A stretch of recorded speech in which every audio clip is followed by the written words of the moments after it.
हवाला। कृष्णा छठा भाग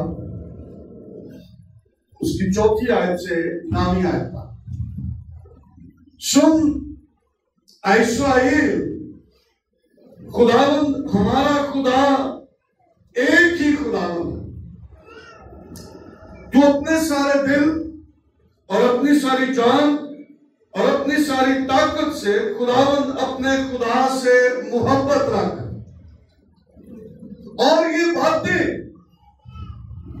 जिनका हुक्म आज मैं तुझे देता हूं तेरे दिल पर नक्श रहे,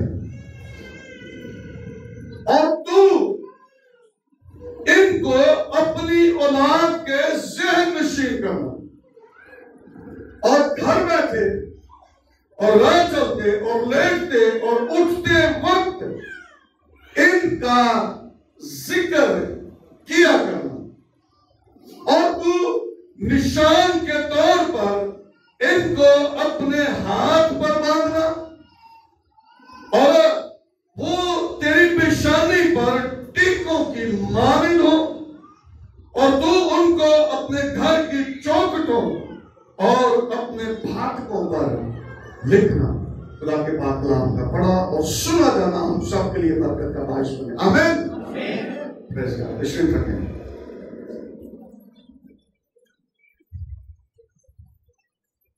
आज दुनिया के अंदर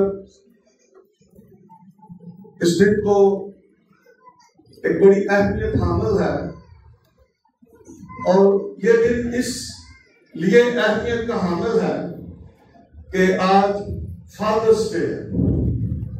क्या? फादर्स डे, प्यो मनाते हैं। हाँ, लेकिन आज इस ताल्लुक से हम खुदा के कलाम को भी सीखेंगे। बहुत दफा वालिदैन जो है वो शिकायत करते हैं,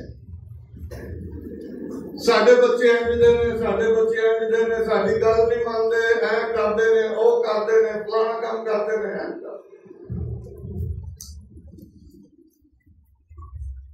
मैं ये समझता हूं ये उनकी अपनी गलती है जिसकी वजह से उनके बच्चे ऐसे हैं।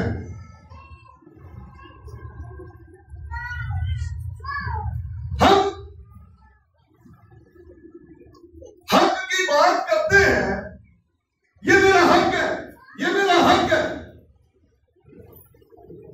मेरा हक है कि मेरे बच्चे मेरी खिदमत करें। करना चाहिए, जरूर है, ये माँ बाप का हक है कि उनके बच्चे उनकी खिदमत करें, उनकी देखभाल करें, उनकी जरूरतों को पूरा करें, उनका हक है। लेकिन उस हक से पहले फर्ज है। वो फर्ज क्या है? अगर आप हक मांगते हैं, हक लेते हैं, हक की बात करते हैं, तो फिर उस हक से पहले फर्ज, ड्यूटी है। अगर आपने फर्ज अदा नहीं किया तो आप फिर हक को भी हासिल नहीं कर सकते। शायद मेरी बात आज किसी को बुरी लगे, लेकिन मैं आज खुदा का कलाम आपको सुनाऊंगा। ये माँ बाप की जिम्मेदारी है, बाप की जिम्मेदारी है कि पहले वो अपना फर्ज अदा करे, फिर हक की बात हम कर सकते हैं।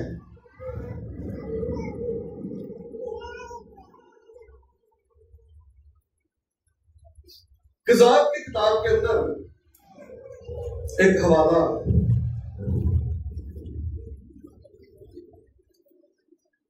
क़ज़ात दूसरा बाब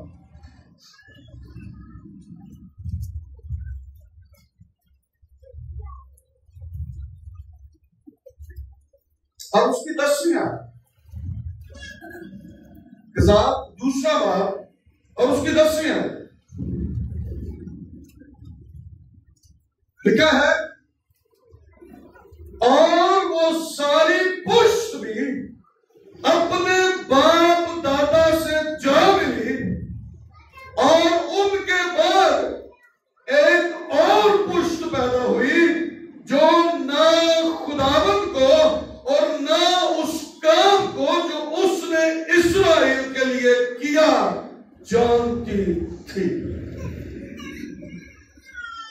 यीशु के दौर की हम बात करते हैं। यीशु ने कहा अब रही मेरे और मेरे घराने की बात, हम तो खुदा ही की प्रस्तुत करेंगे और तुम्हें जो भला मालूम होता है तुम वो करो। उन्होंने कहा नहीं नहीं नहीं, असी भी उसे खुदा की प्रस्तुत कराने की तू करना। और अब हुआ क्या है कि इस्राएल ने अब प्रस्तुत करना शुरू कर दिया है और एक नस्ल गई है, दूसरी नस्ल गई है, और अब क्या हुआ है कि लोग बोली गए हैं कि खुदा कौन से, लोग भूल गए। मैं फिर पढ़ रहा हूं, अगर आप घर जाके दूसरे बात को पढ़ें तो आपको अंदाजा होगा कि यशवा के दौर में क्या हुआ।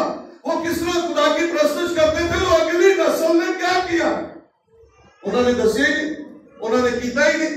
क्या हुआ लिखा, और वो सारी पुष्ट भी, अगर आठवीं आयत से ऊपर से पढ़ तो थोड़ा सा तो शोभे आपको थोड़ा अंदाजा हो जाएगा।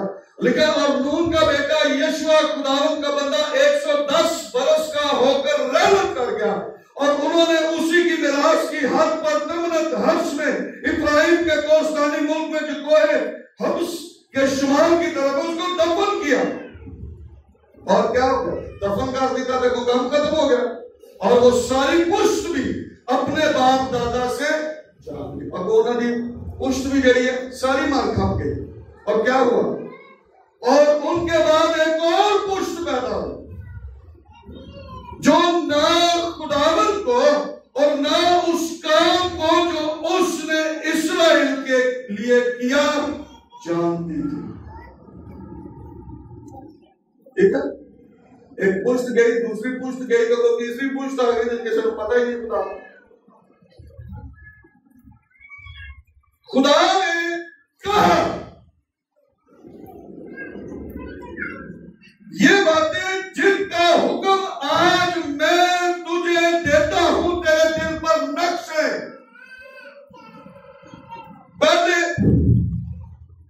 बाप के दिल पर खुदा का कलाम नक्श होना चाहिए।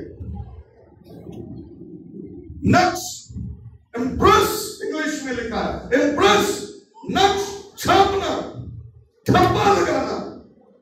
ये कलाम खुदा ने कहा, और ये बातें जिनका हुक्म आज मैं तुझे देता हूं पहले तेरे दिल पर नक्श है, बाप के दिल पर, पहले तेरे दिल पर नक्श है और फिर मेरे को नहीं है तो मैं की ले रहा हूं। समझ आ गई?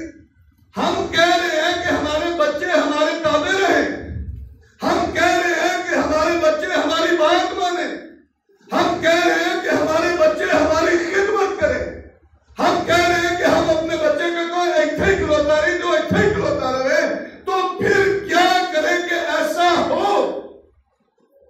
खुदा ने कहा जिनका हुक्म आज मैं तुझे देता हूं तेरे दिल पर नक्श है। पहले क्या हो, तेरे दिल पर नक्श है। जब ये कलाम तेरे दिल पर नक्श हो जाएगा, ठप्पा लग जाएगा, इम्प्रेस हो जाएगा, तो फिर और तू इनको अपनी औलाद के ज़हन-नशीं कर।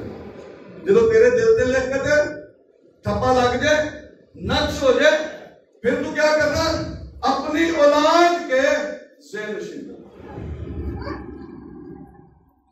पहले मेरे दिल पर नक्श है और फिर मैं ये कलाम अपनी औलाद के ज़हन-नशीं करूं।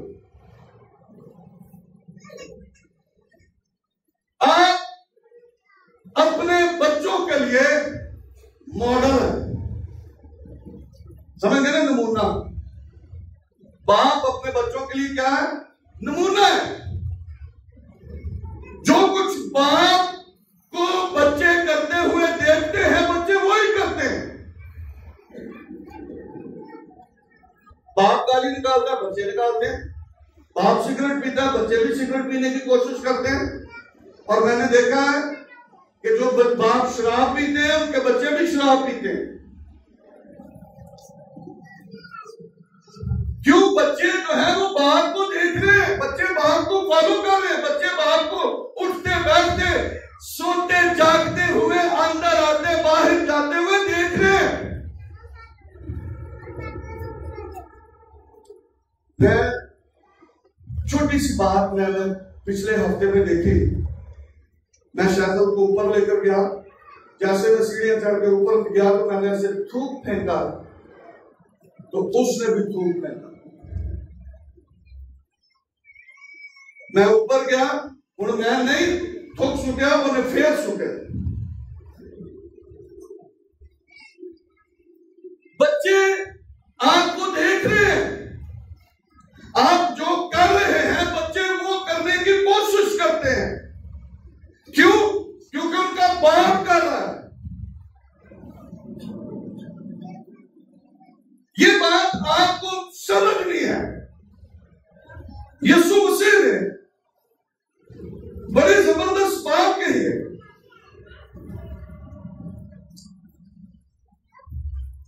मुकद्दस यूहन्ना रसूल की मार्फत यीशु मसीह की लिखवाई हुई इंजील उसका 5वां बाब और 19वीं आयत में पढ़ने लगा हूं। बस यीशु ने उनसे कहा, मैं तुमसे सच कहता हूं कि बेटा आपसे कुछ नहीं कर सकता सिवा उसके जो बाप को करते देखता है। हाँ जी, क्या कहा यीशु जी ने? बेटा अपने आप तो कुछ नहीं करता, जो कुछ बाप नू करदे देखता है वो कुछ बेटा। फिर पढ़ो, मैं तुमसे सच कहता हूं कि बेटा आपसे कुछ नहीं कर सकता सिवा उसके जो बाप को करते देखता है, क्योंकि जिन कामों को वो करता है उन्हें बेटा भी उसी तरह करता है। आज समझ आ रही? यीशु मसीह ने कहा कि जिस तरह बेटा बाप को काम करते हुए देखता है, बेटा उसी तरह काम करता है। ये बात हमें भी सीखनी है, हमें भी सीखनी है। हमारे बच्चे हमें देख रहे हैं, हमारे बच्चे हमें फॉलो कर रहे हैं। ऐसे कहते ना, जिस तरह का प्यो उस तरह का बेटा, है ना? वो क्यों भी कहते हैं, जिस तरह का प्यो काम करता उस तरह का पुत्र कर रहा है। बस ये कहते हैं जिसका प्यो भी उसका पुत्र। इसलिए कि बेटा अपने बाप को वो काम करते हुए देखता है।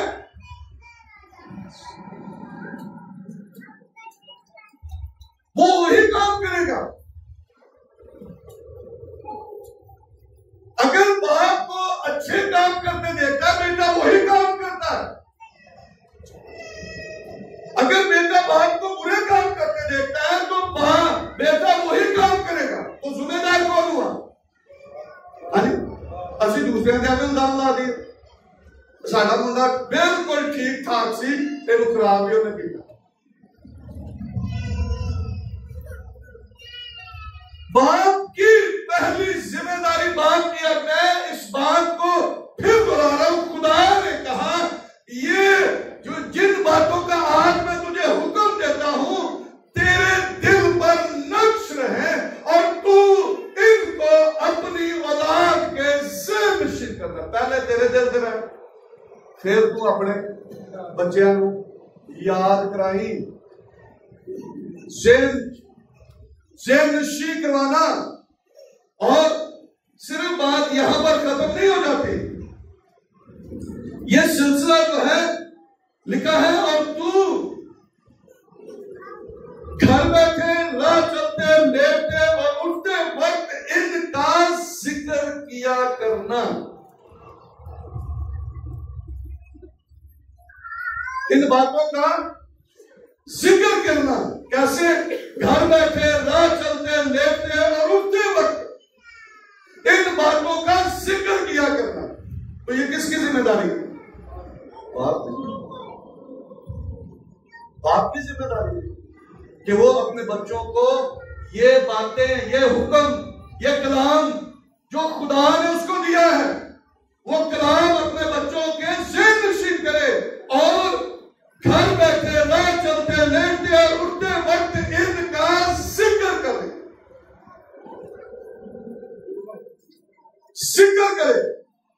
और तू निशान के तौर पर इनको अपने हाथ पर बांधना और वो तेरी पेशानी पर टीकों की मानद हो और तू उनको अपने घर की चौखटों और फाटकों पर लिखना। ये काम है, ये फर्ज मां बाप का है, बाप का है फर्ज कि वो अपने बच्चों को खुदा का कलाम से नशीं करवाए। ये उसकी जिम्मेदारी है। अगर हम फर्ज पूरा करते हैं, फर्ज अदा करते हैं, तो फिर हम कल हक की बात नहीं करेंगे। अगर आज हमने फर्ज अदा नहीं किया तो फिर हक की कोई बात नहीं है। किसी ने कहा असि जो कुछ भी हो जाए ना, कल भाई यहाँ पर एक बात उधर अटक में कर रहे थे कि जो कुछ भी बुरा हो जाए तो असी वो खुदा के पा देने हैं, अच्छा हो तो फिर असी नहीं कहते कि खुदा की मर्जी। अगर कोई बुरा काम हो जाए ना कहने चलो खुदा की मर्जी, जी खुदा की मर्जी है। हम अपनी जिम्मेदारी को पूरा नहीं करते। हम ये कहते हैं कि साडे बच्चे होण, साडा सहारा बना, बुढ़े हो जाइए तो सानू अंदर बाहर कर दें। हाँ, लेकिन वो पहला जो काम है ना वो नहीं असी करते। फर्ज पूरा नहीं है। फर्ज क्या है? फर्ज ये है कि तू इनको अपनी औलाद के से नशीं करना। जहां पर आज के दौर के अंदर हम अपने बच्चों को अच्छे कपड़े दे रहे हैं, अच्छा खाना दे रहे हैं, अच्छे मोबाइल वो भी लाके दे रहे हैं, 30-40 हजार 50 हजार मोबाइल भी लाके दे रहे हैं, कभी बच्चियों को मोबाइल भी लाके दे रहे हैं। ये सब कुछ हम कर रहे हैं, लेकिन ये बात याद रखें, ये आपका शायद इतना फर्ज नहीं है जितनी ये ड्यूटी है कि हम खुदा का कलाम अपने बच्चों के ज़हन नशीं करें। इन्हां चीज़ां दे नाल फिर असीं कहंदे ने असीं ते इन्हां दी सारी जरूरत पूरी कीती सी, अज सानूं पुछदा ही जिहड़ा काम करन वाला सी ओह कीता नहीं। जो काम करने वाला है वो करना है, और वो ये है कि हम अपने बच्चों की खुदा के कलाम के मुताबिक तरबियत करें। फिर ये बच्चे आपके लिए बरकत का बायस बनेंगे, फिर आपके बच्चे आपके ताबे रहेंगे। वो जो करना चाहिए वो हम करते हैं, जो नहीं करना चाहिए वो हम कर रहे हैं, तो आपको साड़ी बहुत बड़ी होगी। इसलिए जरूरी है कि हम ये काम करें। मैंने पहले भी ये बात बताई थी कि बाहर वाले आपके बच्चों को नहीं सिखाएंगे, मोहल्ले वाले आपके बच्चों को नहीं सिखाएंगे। ये आपकी जिम्मेदारी है, मां की बाप की जिम्मेदारी है कि वो अपने बच्चों को सिखाएं, उनकी तरबियत करें, ये बातें उनके ज़हन नशीं करें, सिखाएं, टीच देम, सिखाएं, और फिर उनको ट्रेन करें, ट्रेनिंग दें। ट्रेनिंग जिस तरह से बच्चों को किसी चीज की कंप्यूटर की ट्रेनिंग करवाने हैं, किसी और काम की ट्रेनिंग करवाने हैं, इस तरह घर के अंदर उनको ट्रेन करें, खुदा के कलाम के सबब से उनकी तरबियत करें, उनको सिखाएं, उनको तरगीब दें, उनकी तरबियत करें, ताकि ये बच्चे जो है आपके लिए बरकत का बायस बनेंगे। मैं फिर ये कहता हूं, अगर आज आपने अपने बच्चों को सिखाया कि मोहल्ले वाले को फायदा नहीं होना, तो बच्चों का किसको फायदा होगा? सानू फायदा होगा। अगर हम अपने बच्चों को सिखाएंगे तो कल वो हमारे लिए बरकत का बायस बनेंगे। और ये ट्रेनिंग जो है पहले घर से माँ बाप की जिम्मेदारी है कि वो अपने बच्चों को ये ट्रेनिंग दें। मिसाल 22वें बाब की 16वीं आयत के अंदर, 6ठी आयत के अंदर लिखा है, लड़के की उस राह में तरबियत कर जिस पर उसे जाना है। क्या कर, लड़के की उस राह पर तरबियत कर, उसको ट्रेन कर, तरबियत कर उसको, जिस पर उसे जाना है वो बूढ़ा होकर भी उससे नहीं हटेगा, बूढ़ा होकर भी उससे नहीं हटेगा। अगर आपने तरबियत की है, उसको ट्रेन कर दिया, ट्रेनिंग दे दिया उसको, बुढ़ा हो जाएगा लेकिन वो उस काम से हटेगा नहीं। ट्रेन करना है बच्चों को, ट्रेनिंग देनी है कि किस तरह से वो खुदा के कलाम के मुताबिक चले। ये घर से शुरू होना है काम, बाहर से नहीं, घर से। बेशक मैंने क्या पहले बताया कि हम बहुत कुछ उनको देते हैं, उनकी जरूरतों को हम पूरा करते हैं, करना भी चाहिए। मैं ये नहीं कह रहा कि नहीं करना चाहिए, करना भी चाहिए, ये माँ बाप की जिम्मेदारी है। लेकिन उसके साथ साथ जो जिम्मेदारी है वो ये है कि हम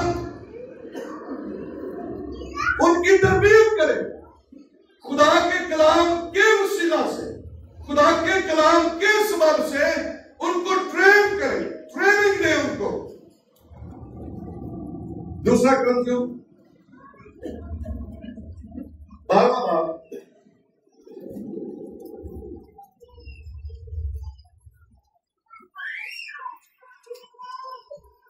पौलुस रसूल ने भी यही बात की जो मैंने अब आगे की है कि ये माँ बाप की जिम्मेदारी है कि वो बच्चों को चीजें दें। और हम माँ बाप बड़ा पेट काट काट कर पैसे जमा करते हैं, चलो साढ़े के घर नहीं बने तो इन्होंने उसे कोई घर बना दिया, इन्होंने कोई 2 मरले जमीन खरीद ली इन्होंने, हाँ, तो माँ बाप करते हैं। दूसरा ग्रंथियों 12वां बाब को उसकी 4वीं आयत के अंदर लिखा है, देखो ये तीसरी बार मैं तुम्हारे पास आने के लिए तैयार हूं और तुम पर बोझ न डालूंगा, इसलिए कि मैं तुम्हारे माल का नहीं बल्कि तुम्हारा ही ख्वाह हूं। क्योंकि लड़कों को माँ बाप के लिए जमा करना नहीं चाहिए बल्कि माँ बाप को लड़कों के लिए, माँ बाप को, पौलुस रसूल भी कह रहे हैं कि माँ बाप को लड़कों के लिए जमा करना है, और वो करते हैं, अच्छा करना चाहिए। लेकिन इन सारी बातों से जरूरी बात यह है जो खुदा ने कहा कि तू इन बातों को इनके ज़हन नशीन करना, अपनी औलाद के ज़हन नशीन करना। हम चाहते हैं साढ़े बच्चे बड़े अच्छे होना, हम चाहते हैं साढ़े बच्चे बड़े ताबे होने, बाहर निकलन दे जान तो पूछण के किदा बच्चा है ना, असि चाहते हैं, लेकिन काम ही नहीं करना है ना, काम नहीं करना है। अगर हम ये चाहते हैं तो उस पर काम भी करना है, मेहनत भी करनी है। लिखा जो लड़का बेतरबियत छोड़ दिया जाता है वो अपनी मां को रुस्वा करेगा। तो तरबियत कहां से होनी है? घर से शुरू होनी है। माँ बाप ने बच्चे की तरबियत करनी है और तरबियत खुदा के कलाम के सबब से हमने उनकी करनी है, और यही बच्चे हमारे लिए बरकत का बायस बनेंगे। वो बाहर जाएंगे तो लोग पूछेंगे बड़ा बच्चा अच्छा है, बहुत ताबेदार है, कितना बच्चा है। दाऊद जब जाति जूलियत को लड़ने के लिए गया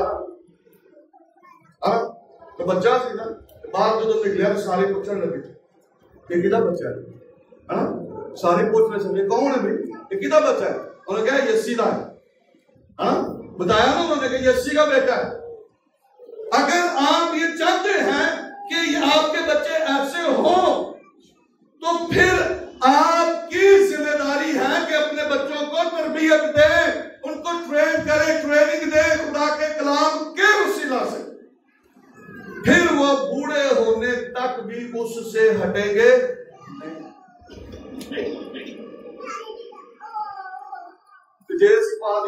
ठीक है। आप भी बड़े होंगे तो समझ, कई बार जो थोड़ा जा बच्चे ना थोड़ा गुस्सा करे ना तो माँ बाप बड़ा गुस्सा करते साढ़े बच्चे को कर, कोई गल नहीं, सारी दुनिया के बच्चे एक करते थे। आप भी बड़े होंगे तो सुधर जाएंगे, वो फिर सुधरते नहीं है, वो फिर हो करते। ये माँ बाप की जिम्मेदारी है। बच्चों को तरबियत दें, बच्चों को सिखाएं, बच्चों को समझाएं, ताकि हमारे बच्चे हमारे लिए बरकत का बायस बने। एली काहिन का हम बहुत सुनते हैं कि यहूदी अपने बच्चों की बड़ी अच्छे तरीके से परवरिश करते हैं, लेकिन एली काहिन के बच्चे, एली काहिन ने क्या किया? सरदार काहिन होने के बावजूद उसने अपने बच्चों को खुदा से ज्यादा इज्जत दी, अपने बच्चों की तरबियत उस तरह नहीं की, तो क्या हो गया? खुदा ने कहा मैं तेरे खानदान चो एक बच्चा, एक मर्द भी छड़ना नहीं। क्यों? क्योंकि तू मेरे नालों अपने बच्चों की ज्यादा इज्जत की थी। पहला सैमुएल जरा जल्दी से पढ़ेंगे इसको।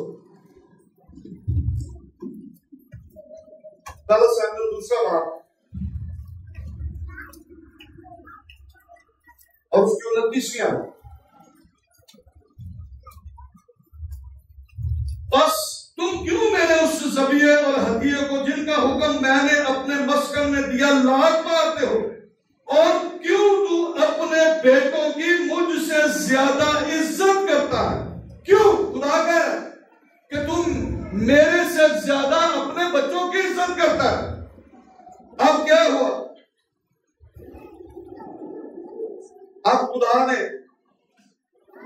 यह फैसला कर लिया, पहला सैमुएल 3 बाब की 13वीं आयत के अंदर, क्योंकि मैं उससे बता चुका हूं कि मैं उस बदकारी के सबब से जिसे वो जानता है हमेशा के लिए उसके घर का फैसला करूंगा, क्योंकि उसके बेटों ने अपने ऊपर लानत बुलाई और उसने उनको ना रोका। एली काहिन ने रोके? काहिन से ना, सरदार काहिन है, और उसने अपने बच्चों को रोका ही नहीं। जो कुछ जाने वो करते थे। क्या करते थे?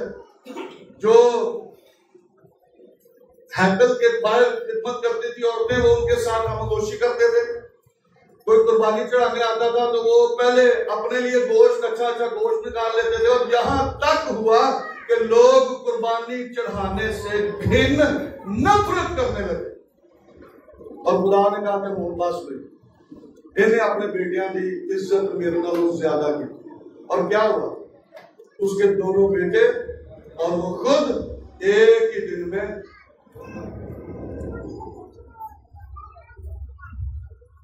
क्या खानदानों का अंजाम ये? खुदा ने तो खानदान को बरकत दी, बढ़ो फलो जमीन को मामूरो महकूम करो। खुदा को लानत नहीं देता, खुदा को मारना नहीं चाहता, हलाक नहीं करना चाहता। इसका मतलब यह है कि ये काम हम खुद अपने खानदानों पर मुसल्लत कर लेते हैं और फिर कहते हैं खुदा तेरी मर्जी। तो फिर की क्या एली काहिन ने? जो सैमुएल ने जो कहा ना, उन्होंने कहा जो खुदा उनको भला हो वो करे। हाँ, फिर ये क्या देता? तो जो अपनी वारी से उन्होंने सही काम नहीं किया। जब हम उसका नतीजा भुगतते हैं तो फिर हम ये कहते हैं जो खुदा की मर्जी। खुदा की मर्जी है कि साढ़े बच्चे नाफरमान हो, खुदा की मर्जी है कि साढ़े बच्चे लानत के फरजंद बने। खुदा नहीं चाहता, लेकिन खुदा ने हमारे जुम्मे एक जिम्मेदारी लगा दी है, फर्ज लगा दिया, वो ये है कि तू अपनी औलाद के इन बातों को ज़हन नशीन करना, उनको घर बैठे, राह चलते, लेटते, उठते वक्त तू इन बातों का जिक्र किया करना। शायद मुश्किल काम है, हाँ? मोबाइल के उत्ते 2-2 घंटे कहना आसान काम है, 5 मिनट बच्चे की तरबियत करना साढ़े लिए बहुत मुश्किल है। लेकिन ये मुश्किल काम हमें करना है। मुश्किल है ना, कौड़ी गोली खानी पड़ती है ताकि बंदा सेहतमंद हो जाए, है ना? तो इसलिए कौड़ी गोली खानी पड़ती है। तो ये आज आप मुश्किल में से गुजरेंगे तो कल आपके लिए फायदेमंद होगी ये बात। ये जरूरी है, ये अहम है, ये आपका फर्ज है, आपकी ड्यूटी है कि आप ये काम करें। हर साल फादर्स डे मना लिया, फादर्स डे मना लिया तो बस जी बहुत देना ये गल की हो रहा है। इसके साथ तो कोई फर्क नहीं पड़ेगा ना भाई हैप्पी फादर्स डे खत्म कर लोगे, उन्हें थोड़ी देर बाद मुक जाए। लेकिन क्या हमारे बच्चे हमारे लिए बरकत का बायस हैं? क्या हमारे बच्चे हमारे ताबे हैं? क्या हमारे बच्चे हमारे लिए फख्र का बायस हैं? अगर नहीं है तो फिर हमें अपने आप को झंझोड़ना है और फिर से हमें अपने बच्चों की तरबियत खुदा के कलाम के मुताबिक करनी है।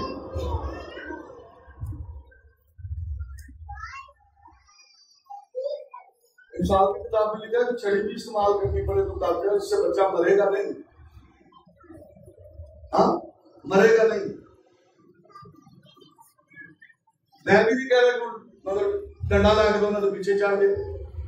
लेकिन जरूरी है कि हम अपने बच्चों की तरबियत करना शुरू कर दें। दूसरों की तरफ देखने के बजाय हम अपने खानदान में देखें। जो कि बहने ना तो दूसरे के बच्चे बहुत गल्लां करते हैं, साढ़े अपने बच्चे भावें जिन्ने मर्जी साढ़े नाम फरमान हो, असं दूसरे की गल बहुत ही करते। पहले हमें अपने घर को, अपने खानदान को, अपने बच्चों को सीधा करना है, उनको संवारना है, उनकी तरबियत करनी है ताकि वो आपके लिए बरकत का बायस बने। फिर हम किसी दूसरे की तरफ देखें। पहले अपनी आंख जो शदीर से कढ़िए, फिर हम किसी दूसरे की तरफ देखें। हमारी जिम्मेदारी है कि पहले हम खुदा के कलाम को अपने दिलों के अंदर नक्श करें और फिर अपनी औलाद के ज़हन नशीन करें। और उस रसूल ने इफ्सियों की कलीसिया को खत लिखते हुए ये कहा, इफ्सियों 6 बाब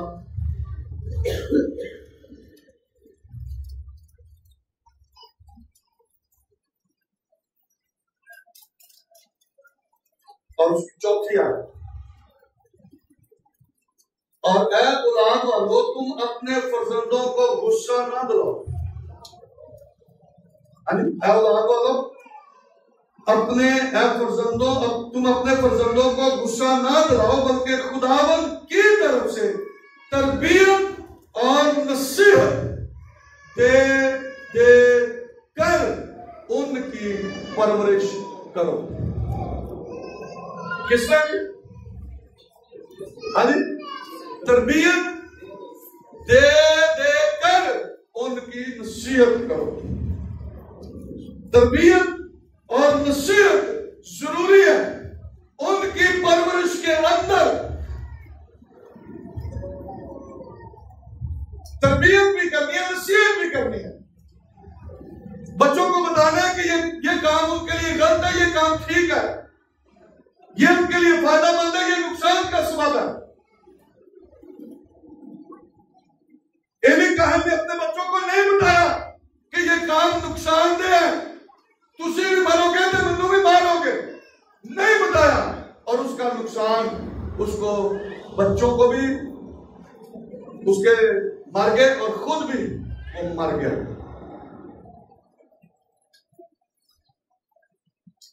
और उसके साथ एक और बड़ा नुकसान भी हो गया।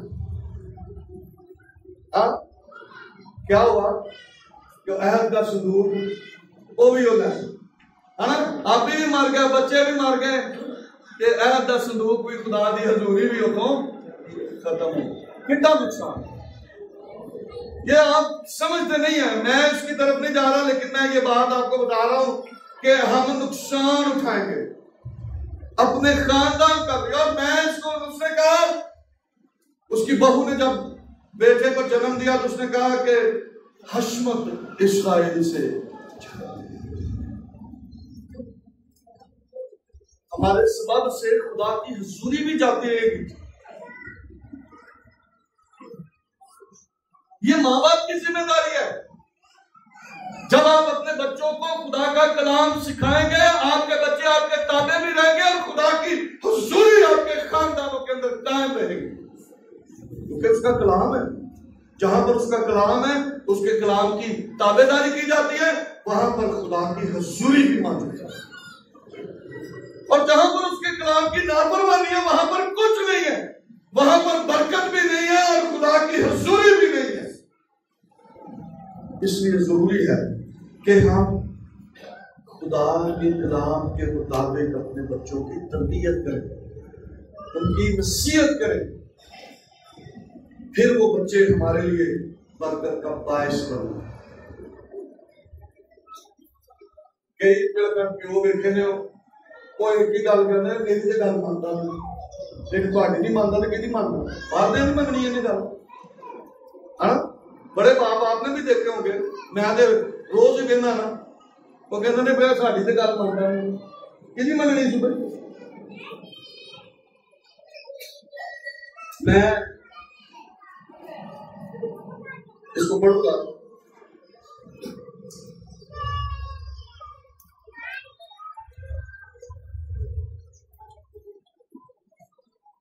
कलम 5वां बाब और उसकी 8वीं आयत लिखा है, अगर कोई अपनों और खासकर अपने घराने की खबरगिरी ना करे तो ईमान का मुनकर और बेईमान से बदतर है। क्या? अपने घराने की खबरगिरी ना करे तो ईमान का मुनकर और बेईमान से बदतर है। बेईमान से, जिहड़ा बेईमान है ना, वो तो भी बुरा है। और असी ये कह के जान नहीं छुड़ा सकते कि भी नहीं ये साड़ी तो मानता नहीं, इससे कुछ नहीं होगा। पहला तिमोथेयुस 3वां बाब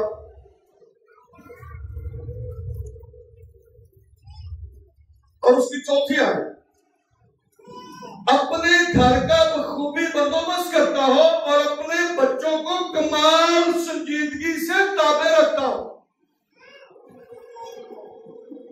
कमाल संजीदगी से ताबे रखता हो, अपने बच्चों को ताबे रखता हो।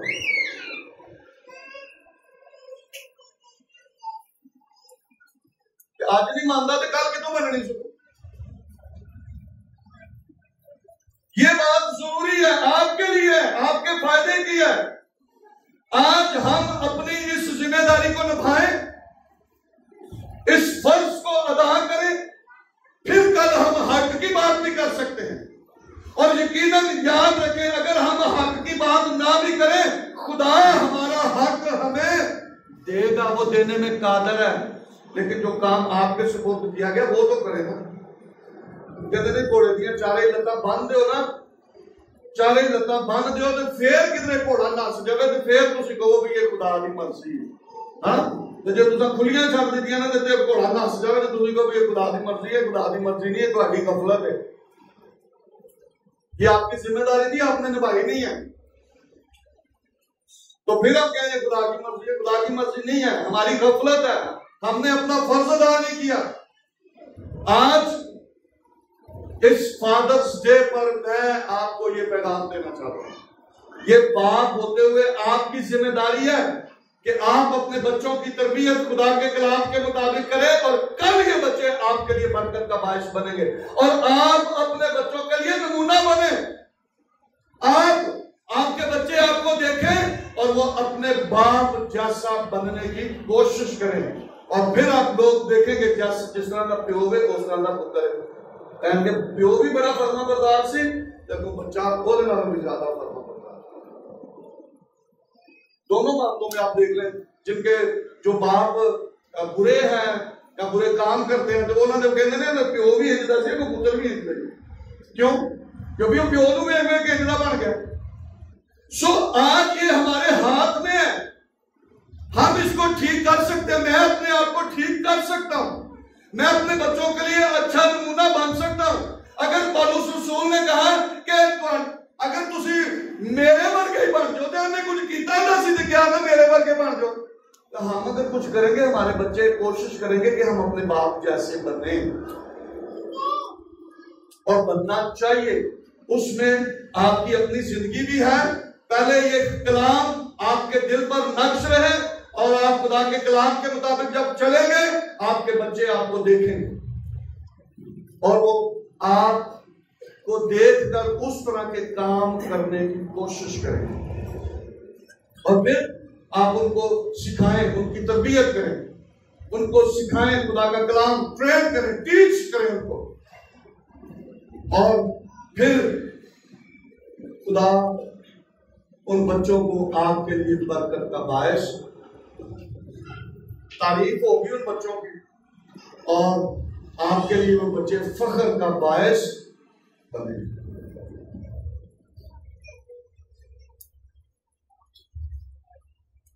योनादाब बिन रिकाब ने अपने बच्चों की तरबियत की, और उसके बच्चों ने ये कहा, जल्दी से पढ़ेंगे यिर्मयाह 35वां बाब।